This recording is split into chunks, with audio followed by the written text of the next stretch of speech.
नमो नमः। सर्वेषां छात्राणाम् अस्मिन् संस्कृतशिक्षणे स्वागतमस्ति, अभिनन्दनमस्ति। छात्राः, अद्य वयं सप्तमी कक्षायाः रुचिरा इति संस्कृतपाठ्यपुस्तकस्य षष्ठं पाठं पठामः। षष्ठः पाठः अस्ति सदाचारः। अस्मिन् भागे वयं पाठविवेचनं पश्यामः। सर्वप्रथमं सदाचारः इति शब्दस्य कः अर्थः भवति इति पश्यन्तु। सदाचार, इस शब्द में दो शब्द हैं, एक सत् और दूसरा आचारः। सत् का मतलब होता है अच्छा और आचारः का अर्थ होता है व्यवहार। इस प्रकार से सदाचार शब्द का क्या अर्थ हुआ? सदाचार का अर्थ हुआ अच्छा व्यवहार। अस्मिन् पाठे वयं जीवनोपयोगीनां श्लोकानां अध्ययनं करिष्यामः। इस पाठ में हम जीवनोपयोगी सदाचार से संबंधित श्लोकों का अध्ययन करेंगे। षष्ठः पाठः सदाचारः। आलस्यं हि मनुष्याणां शरीरस्थो महान् रिपुः नास्त्योद्यमसमो बन्धुः कृत्वा यं नावसीदति। श्वः कार्यम् अद्य कुर्वीत् पूर्वाह्णे चापराह्निकम् न हि प्रतीक्षते मृत्युः कृतमस्य न वा कृतम्। सत्यं ब्रूयात् प्रियं ब्रूयात् न ब्रूयात् सत्यमप्रियम्। प्रियं च नानृतं ब्रूयात् एष धर्मः सनातनः। सर्वदा व्यवहारे स्यात् औदार्यं सत्यता तथा। ऋजुता मृदुता चापि कौटिल्यं न कदाचन। श्रेष्ठं जनं गुरुं चापि मातरं पितरं तथा। मनसा कर्मणा वाचा सेवेत सततं सदा। मित्रेण कलहं कृत्वा न कदापि सुखी जनः। इति ज्ञात्वा प्रयासेन तदेव परिवर्जयेत्। अधुना वयं प्रत्येकस्य श्लोकस्य अर्थं ज्ञास्यामः। अस्माकं प्रथमः श्लोकः अस्ति आलस्यं हि मनुष्याणां शरीरस्थो महान् रिपुः नास्त्युद्यमसमो बन्धुः कृत्वा यं नावसीदति। सर्वप्रथमम् अस्य श्लोकस्य शब्दानाम् अर्थं। शब्दार्थः शरीरस्थो अर्थात शरीर में स्थित, रिपुः अर्थात शत्रुः, नास्ति उद्यम समो, यहाँ पर दो शब्द हैं, नास्ति उद्यम समो। उद्यम का मतलब होता है परिश्रम, समो मतलब समान। बंधु अर्थात भ्राता। न अवसीदति दुखी न भवति। यहाँ पर जो शब्द आया है नावसीदति, इसमें दो शब्द मिले हुए हैं, एक न और दूसरा अवसीदति, मिलाने पर नावसीदति बनता है। अधुना अस्य अर्थं पश्यन्तु। आलस्यं ही मनुष्याणां शरीरस्थो महान् रिपुः। आलस्य जो होता है वो मनुष्यों का शरीर में बैठा हुआ बहुत बड़ा शत्रु होता है, दुश्मन होता है। यहाँ पर आप चित्र देख रहे हैं, इन दोनों में समझ रहे होंगे, दोनों एक दूसरे के विलोम हैं। ये आलसी बालक है और ये मेहनती बालिका, परिश्रमी। तो इसमें यही बताया गया है कि जो हमारा आलस्य है वो हमारे शरीर के अंदर ही बैठा हुआ सबसे बड़ा दुश्मन होता है। और नास्ति उद्यम समो बंधु। उद्यम समो मतलब परिश्रम के समान कोई बंधु, नास्ति बंधु नहीं है, कोई भी भाई नहीं है। अर्थात आपका सबसे बड़ा सहयोगी आपकी परिश्रम है, आपका मेहनत है। कृत्वा यम नावसीदति, जिसे करके अर्थात जिस परिश्रम को करके नावसीदति, मनुष्य कभी भी दुखी नहीं होता है। जो मेहनत करने वाला है वह कभी भी दुखी नहीं होता है, और जो आलसी होता है वो हमेशा दुखी होता है। ये इसका अर्थ है। अर्थम पुनरेकवारं पश्यन्तु। आलस्य मनुष्यों का शरीर में बैठा हुआ सबसे बड़ा शत्रु है, परिश्रम के समान कोई भाई नहीं, जिसे अर्थात उस परिश्रम को करके मनुष्य कभी दुखी नहीं होता। प्रथमः प्रश्नः अस्ति महान् रिपुः कः? आलस्यम्। आलस्यं केषां शत्रुः? मनुष्याणां। महान् रिपु अत्र विशेष्य पदम किम अस्ति? इन दोनों शब्दों में विशेष्य शब्द कौन सा है? देखिए, महान विशेषण है और रिपु विशेष्य है। यहाँ पर जो रिपु शब्द है उसके दो विशेषण आए हैं, एक शरीरस्थो और एक महान, और इसका जो विशेष शब्द है वो है रिपु। दुखी न भवति इति अर्थे किम क्रियापदम अत्र प्रयुक्तम, दुखी नहीं होता है इस अर्थ में, यानी इसका समानार्थक पर्यायवाची शब्द श्लोक में कौन सा आया है? दुखी नहीं होता है, दुखी न भवति नावसीदति, ये जो शब्द है अंतिम नावसीदति, इसका मतलब होता है दुखी नहीं होता है। अग्रे चलाम है, श्वः कार्यं मध्ये कुर्वीत पूर्वाण्ये चापराणिकं नहि प्रतीक्षते मृत्युः कृतमस्य न वा कृतम्। शब्दार्थः श्वः का अर्थ होता है आने वाला कल, अद्य आज, कुर्वीत करना चाहिए, अपराणिकम दोपहर बाद, मृत्यु का मतलब काल या समय दोनों होता है। मृत्यु को हम काल भी बोलते हैं और काल का अर्थ मृत्यु भी होता है और समय भी होता है। कृतम का मतलब पूरा किया। अब देखिए श्व कार्यम मध्ये कुर्वीत, यहाँ पर कहा बताया गया है श्व आने वाले कल को किया जाने वाला कार्य अद्य कुर्वीत आज करना चाहिए। अर्थात जिस कार्य को हम, जो आज का काम है, उस आज के कार्य को यदि हम कल करने की सोच रहे हैं तो आज का कार्य हमें आज ही कर लेना चाहिए। पूर्वाह्ने च अपराह्निकम, च अपराह्निकम, और दोपहर बाद जिस कार्य को करने की सोच रहे हो या पोस्टपोन कर रहे हो उस काम को दोपहर से पहले, पूर्वाह्न का मतलब दोपहर से पहले कर लेना चाहिए। दोपहर के बाद किए जाने वाले कार्य को दोपहर से पहले कर लेना चाहिए। इस लाइन का मतलब यही है कि हम जो अभी का जो कार्य है उसको हम जो आगे पोस्टपोन करने की जो आदत बना रहे हैं उस आदत को छोड़ करके हमें अभी का कार्य आज ही अभी ही कर लेना चाहिए। नहीं प्रतीक्षते मृत्यु, प्रतीक्षते का मतलब प्रतीक्षा करना, इंतजार करना, मृत्यु इंतजार नहीं करती है, यानी काल समय जो है वो किसी का इंतजार नहीं करता है। कृतमस्य नवा कृतम, चाहे आपका कार्य पूरा हुआ हो, नवा कृतम या कार्य पूरा नहीं हुआ हो, लेकिन समय इंतजार नहीं करता। आप यहाँ पर देख रहे होंगे जो व्यक्ति इस प्रकार से पोस्टपोन करता है वह फिर समय के पीछे पीछे भागता रहता है, लेकिन समय कभी भी फिर उसके हाथ नहीं आता है, वो समय निकल जाता है। इसलिए हमें समय के साथ चलना चाहिए, समय के पीछे नहीं चलना चाहिए। पुनरेकवारम अर्थम पश्यन्तु, आने वाले कल को किए जाने वाले कार्य को, यानी आज का कार्य जिसे कल के लिए टाल रहे हो उस कार्य को आज ही कर लेना चाहिए। दोपहर बाद के कार्य को दोपहर पूर्व कर लेना चाहिए। मृत्यु अर्थात काल, समय किसी का इंतजार नहीं करता, चाहे कार्य पूरा हुआ हो या नहीं। प्रश्नः श्वः कार्यं कदा कुर्वीत, अद्य कुर्वीत, अद्य का मतलब आज। कह न प्रतीक्षते, मृत्यु न प्रतीक्षते, मृत्यु कह दो, समय कह दो। प्रथम पंक्तौ क्रियापदम किम, ये हमारा श्लोक है। इस श्लोक की जो पहली पंक्ति है ये श्व कार्यम मध्ये कुर्वीत पूर्वाह्ने चापराह्निकम, इस पूरी पंक्ति में क्रिया शब्द कौन सा है, एक्शन वर्ड कौन सा है? क्रिया शब्द है कुर्वीत, करना चाहिए। मृत्यु इति पदस्य क्रियापदम किम, मृत्यु का क्रियापद क्या है? जी मृत्यु शब्द कहाँ आया? दूसरी पंक्ति में आया। मृत्यु किम न करोति, नहीं प्रतीक्षते, तो इसके क्रियापद है प्रतीक्षते, प्रतीक्षा करना, ये मृत्यु का क्रियापद हुआ। अग्रे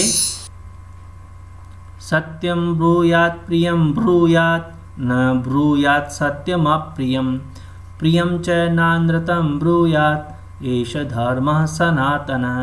देखिए सनातन धर्म यानी बहुत लंबे समय से जो चला आ रहा है वह धर्म क्या कहता है ये इसमें बताया गया है। पहले शब्दार्थ देखिए, ब्रूयात मतलब बोलना चाहिए, सत्यम अप्रियम, इसमें देखिए दो शब्द है, सत्यम अप्रियम, यहाँ पर म हलंत हो जाएगा, उसमें से ऐड अलग हो जाएगा, इस प्रकार से सत्यम अप्रियम, ये दो पद होंगे।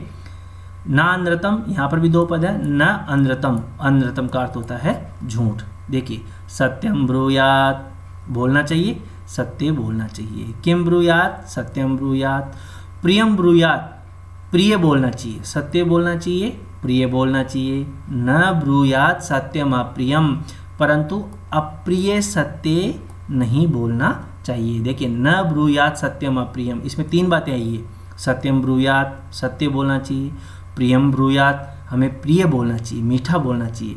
परंतु न ब्रूयात सत्यम अप्रियम, लेकिन अप्रिय सत्य नहीं बोलना चाहिए। अर्थात ऐसा सत्य जिससे किसी को बहुत ज़्यादा दुख हो, बहुत ज़्यादा कष्ट हो, ऐसा सत्य हमें नहीं बोलना चाहिए। यहाँ प्रश्न ये उठता है कि यदि ऐसा सत्य नहीं बोलना चाहिए तो क्या झूठ बोलना चाहिए? उसी का जवाब आगे दिया है, प्रियम च नानृतम ब्रूयात।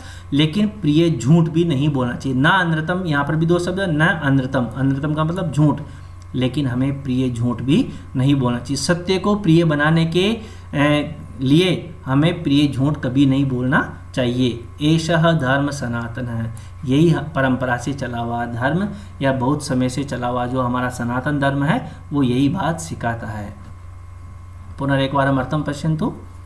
सत्य बोलना चाहिए, प्रिय बोलना चाहिए, परंतु अप्रिय सत्य नहीं बोलना चाहिए, प्रिय झूठ भी नहीं बोलना चाहिए। यही सनातन यानी सदा से चला आ रहा धर्म है, यही सनातन धर्म है और यही सनातन धर्म में सिखाता है। प्रश्न किम ब्रूयात सत्यम ब्रूयात, कीदृशम अनृतम न ब्रूयात, हमें कैसा झूठ नहीं बोलना चाहिए? यहाँ पर लिखा हुआ प्रियम च न अनृतम ब्रूयात, तो इसका उत्तर होगा प्रियम। सत्यम अस्य विलोम पदम किम अनृतम, असत्यम तो यहाँ पर आया नहीं, असत्यम का पर्यायवाची शब्द क्या है?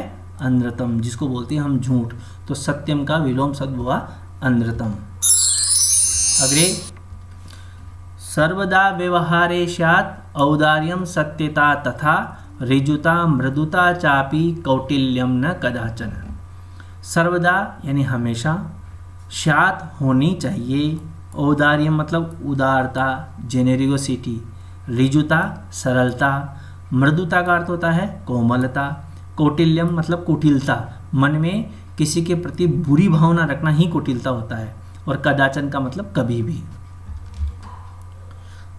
देखिए इसका अर्थ समझते हैं। सर्वदा व्यवहारे स्यात्, हमेशा हमारे व्यवहार में होनी चाहिए। क्या क्या बातें हमारे व्यवहार में होनी चाहिए ये इसमें बताया है। हमेशा व्यवहार में होनी चाहिए औदार्यम सत्यता तथा, सर्वदा व्यवहारे स्यात् औदार्यम सत्यता तथा, हमारे व्यवहार में उदारता होनी चाहिए तथा सत्यता होनी चाहिए, और ऋजुता होनी चाहिए। ऋजुता का अर्थ हमने क्या पढ़ा था? सरलता, व्यवहार में सरलता होनी चाहिए, मृदुता कोमलता होनी चाहिए, सहजता होनी चाहिए, कोमलता होनी चाहिए, लेकिन कौटिल्यम न कदाचन, कदाचन यानी कभी भी, कभी भी कौटिल्य, कौटिल्य, कौटिल्य का मतलब होता है कुटिलता, किसी के प्रति बुरी भावना हमारे व्यवहार में कभी भी नहीं होनी चाहिए। हमारे व्यवहार में किसी को दुख पहुंचाने की भावना कार्य नहीं होना चाहिए, ये इसका मतलब है। एक बार फिर से देखिए, अस्माकं व्यवहारे सर्वदा औदार्यम सत्यता ऋजुता मृदुता च स्यात् कौटिल्यम कदाचन न स्यात्, हमारे व्यवहार में हमेशा उदारता, सत्यता, सरलता और कोमलता होनी चाहिए, परंतु कुटिलता कभी भी नहीं होनी चाहिए। व्यवहार में सदैव उदारता, सत्यता, सरलता और कोमलता होनी चाहिए, परंतु कुटिलता, किसी के बारे में बुरा सोचना कभी नहीं होनी चाहिए। प्रश्न पश्यन्तु, व्यवहार में क्या क्या होना चाहिए? देखिए यहाँ पर लिखा हुआ है व्यवहारे स्यात्, हमारे व्यवहार में होनी चाहिए, क्या होनी चाहिए? औदार्यम स्यात्, सत्यता स्यात्, ऋजुता स्यात्, मृदुता स्यात्, ये चार गुण हमारे व्यवहार में हमेशा होना चाहिए। तो क्या नहीं होना चाहिए? कौटिल्यम न स्यात्, लेकिन कौटिल्य कभी भी नहीं होना चाहिए। प्रश्न सन्ति औदार्यम कुत्र स्यात्, कुत्र मतलब कहाँ, किस में होना चाहिए? उत्तरमस्ति व्यवहारे, व्यवहारे सत्यता कदा स्यात्, कदा मतलब कब, हमारे व्यवहार में सत्यता कब होनी चाहिए? उत्तर लिखा हुआ है यहाँ पर सर्वदा, सर्वदा मतलब हमेशा ही होनी चाहिए, सर्वदा। व्यवहारे कदाचन किम न स्यात्, हमारे व्यवहार में कभी भी क्या नहीं हो? कौटिल्यम। कटुता इति पदस्य विलोम पदम किम प्रयुक्तम, यहाँ पर कटुता का विलोम शब्द क्या है? कटुता का विलोम होता है मृदुता। श्रेष्ठं जनम गुरुं चापि मातरं पितरं तथा मनसा कर्मणा वाचा सेवेत सततम सदा। शब्दार्थ, मनसा अर्थात मन से, कर्मणा यानी कार्य से, वाचा मतलब वाणी से, सततम मतलब सदा, हमेशा, और सेवेत मतलब सेवा करनी चाहिए। इसमें हमें किन किन की सेवा करनी चाहिए और किस किस तरीके से सेवा करनी चाहिए ये बताया गया है। देखिए, श्रेष्ठम जन्म, हमें सेवा करनी चाहिए जो श्रेष्ठ व्यक्ति हो उसकी, गुरुम अपने गुरु की, मातरम पितरम तथा और माता और पिता की। श्रेष्ठ व्यक्ति, गुरु, माता और पिता, इनकी हमें सेवा करनी चाहिए। अब सेवा कैसे करनी चाहिए? मनसा, इनकी मन से सेवा करनी चाहिए, कर्मणा यानी कर्म से सेवा करनी चाहिए, और वाचा मतलब वाणी से इनकी सदा यानी हमेशा सेवा करनी चाहिए। अब एक बार फिर से इसका अर्थ देखिए, श्रेष्ठ व्यक्ति, गुरु, माता और पिता की मन से, कर्म से और वाणी से हमेशा सेवा करनी चाहिए। हमें गुरु की बात माननी चाहिए, उनकी बात सुननी चाहिए, और वो जैसा व्यवहार करने के लिए कहे ऐसा व्यवहार हमें करना चाहिए। अर्थम, श्रेष्ठ व्यक्ति गुरु, माता और पिता की मन से, कर्म से एवं वाणी से सेवा करनी चाहिए। प्रश्न, कम कम सेवेत, पूर्ण वाक्य उत्तर। इस प्रश्न का उत्तर में पूरे वाक्य में देना है। किस किस की सेवा करनी चाहिए? हमने पढ़ा था, श्रेष्ठम जनम गुरुम मातरम पितरम च सेवेत। पुनः पूर्ण वाक्य, केन सेवेत, कथम प्रकारेण सेवेत, मनसा वचसा कर्मणा च सेवेत। वाणी द्वारा अस्य पर्यायपदम किम, ऐसा शब्द जिसका मतलब होता है वाणी द्वारा, तो वाणी द्वारा का पर्यायवाची है वाचा। न कदापि अस्य विलोम पदम किम, कभी भी नहीं, इसका विलोम शब्द यदि श्लोक में से ढूंढेंगे तो कभी भी नहीं का विलोम क्या होगा? हमेशा, और हमेशा का होता है सदा।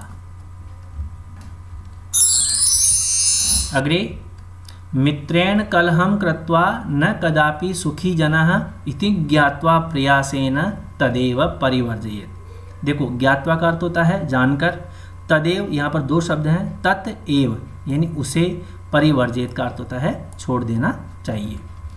मित्रेण कलहम कृत्वा न कदापि सुखी जन, इस श्लोक में बताया गया है कि मित्र के साथ झगड़ा करके कोई भी व्यक्ति कभी भी सुखी नहीं होता है। न कदापि यानी कभी भी नहीं सुखी होता है। जनः मित्रेण कलहम कृत्वा न कदापि सुखी भवति, कोई भी व्यक्ति अपने मित्र के साथ कलह करके कभी भी सुखी नहीं होता है। इति ज्ञात्वा, यह जानकर या ये समझकर, प्रयासेन प्रयासपूर्वक, तदेव परिवर्जयेत्, उसे अर्थात उस झगड़े को छोड़ देना चाहिए। हमें ये जानकर कि मित्र के साथ झगड़ा करके कोई व्यक्ति सुखी नहीं हो सकता है, यह जानकर हमें उस झगड़े को छोड़ देना चाहिए, ये इसका अर्थ है। व्यक्ति मित्र के साथ कलह यानी झगड़ा करके कभी भी सुखी नहीं होता, यह जानकर प्रयासपूर्वक उसे यानी उस झगड़े को त्याग देना चाहिए। प्रश्न, जनः केन कलहम कृत्वा सुखी न भवति, किसके साथ कलह करके व्यक्ति सुखी नहीं होता है? मित्रेण। किम परिवर्जयेत्, किसे छोड़ देना चाहिए? तत्कलहम परिवर्जयेत्। त्यजेत इति अर्थे अत्र किम पदम प्रयुक्तम, त्यजेत का मतलब होता है छोड़ देना चाहिए, इसके लिए पर्यायवाची शब्द कौन सा आया है? त्यजेत का परिवर्जयेत्।